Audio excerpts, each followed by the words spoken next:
বৌমা হইল? ভাত নিয়ে কতক্ষণ বসে থাকবো? তাড়াতাড়ি গোস্ত নিয়ে আসো। মা, এই নেন আপনার গরুর গোস্ত। বৌমা, ঘ্রাণটা তো অনেক মিষ্টি, মনে হয়েছে গোস্তটা আজকে ফাটাফাটি হয়েছে। মা, আমি প্রতিদিন যেভাবে রান্না করি আজকে সেভাবেই রান্না করেছি। ঠিক আছে মা, আপনি খান, আপনি যত পারেন মাংস খান।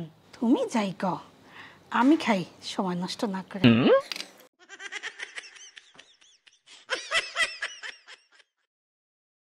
বৌমা, গরুর মাথাটা আর কলিজাটা কি করছো? কাল সকালে রান্না করবা তো, আমি রুটি দিয়ে খাবো। কেন মা, আপনার মনে নাই ঈদের দিন গরুর মাথার কলিজা দিয়ে রুটি খাইলেন? ও, খাইছি নাকি? তাহলে মা ভুড়িটা কি করছো? কালকে ভুড়িটা রান্না করো। আচ্ছা ঠিক আছে, করে দিব। আসলে বৌমা, কালকে পরের দিন গরু পাড়াগুলো আছে না, ওটা দিয়ে হালিম রান্না করবা, একটু ঝালটা বেশি করে দিন। মজা করে খাবো।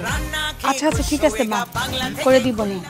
আর কি কি গরুর মাংসের রেসিপি খাওয়ার ইচ্ছা আছে আপনার, বড় একটা লিস্ট করে দিয়েন, আমি আপনাকে সব রান্না করে দিব, আপনি পেট ভরে খাইয়েন।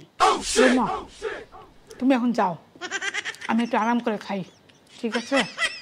গরুর মাংস পছন্দ করে এরকম বহুত মানুষ দেখছি, কিন্তু এরকম গরুখোর মানুষ আমি দেখি নাই।